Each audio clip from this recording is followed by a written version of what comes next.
আসসালামু আলাইকুম ভিউয়ার্স, কেমন আছেন সবাই? আশা করছি সবাই ভালো আছেন। আমরা আল্লাহর রহমতে ভালো আছি। এই যে পুঁটি মাছ, এটা লবণ হলুদ মাখিয়ে নিলাম। এরপরে তেলে দিয়ে ভাজি করে নিব। ভাজি করে তারপরে চচ্চড়ি করব। যাদের পুঁটি মাছ খেলে মনে করেন কাটা ফোটে, আমার তো ফোটে, আমাদের সবাই ফ্যামিলিতে পুঁটি মাছ আসলে চচ্চড়ি খেতে কাটা ফোটে। এই জন্য এই যে ভাজি করে নিলে একটু মশমশা করে ভাজি করে, আর এটা খেতে দ্বিগুণ টেস্ট হবে। বিশ্বাস করেন, একবার খেয়ে দেখবেন, এরপরে আপনারা বুঝবেন দ্বিগুণ টেস্ট হবে।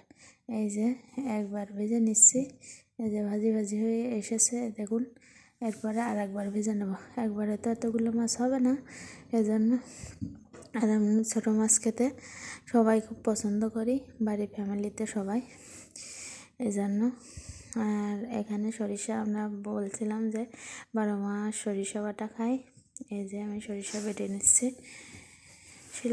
শিলপাটায় রান্না করি মাটির চুলায়, এটা মজা। সরিষা বেটে নিচ্ছি, এখন পেঁয়াজ আর রসুন বেটে নিচ্ছি, আর পেঁয়াজ কিছুটা রেখে দিয়েছি, আস্ত দিব। এখন কাঁচামরিচও বেটে নিচ্ছি, এই যে সবগুলো। আর এইগুলো কিন্তু এই যে যেটা এটা ব্যবহার করলে কিন্তু হাতে মানে লাগে না। এই যে আমার হাত জ্বলে ঝাল টাল বাটলে বা মশলা বাটলে, এজন্য এটা দিয়ে মনে করেন এক জায়গায় করা যায়। এখন এই যে সরিষা বাটা, পেঁয়াজ রসুন মরিচ যেটা বাটা, ওটা দিয়ে দিচ্ছি। মাছ সবগুলো ভেজে নিয়েছি, আর পেঁয়াজগুলোও দেখালাম, আস্ত পেঁয়াজ। এটা একটু নেড়ে চেড়ে কষিয়ে এরপরে দিব, খানিকটা কষিয়ে তারপরে পেঁয়াজগুলো দিব আর কি। পেঁয়াজও হালকা ভাজা হবে। ওগুলো যেহেতু আস্তে আস্তে সামান্য থাকবে, মাছ চচ্চড়িতে আস্ত পেঁয়াজ দিলে কিন্তু অনেক মজা হয়। আপনারা যারা রাঁধুনি তারা অবশ্যই বুঝবেন।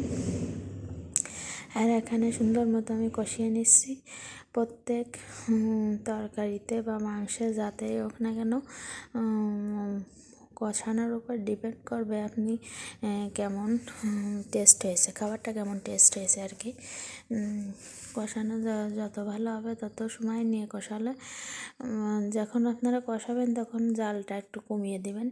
সে চুলায় রান্না করেন বা গ্যাসেই রান্না করেন বা মেটে চুলা যাই, আমাদের কিন্তু মেটে চুলাই রান্না করা হয় বেশি না, বায়োগ্যাসে রান্না করা হয়, এছাড়া মেটে চুলাই।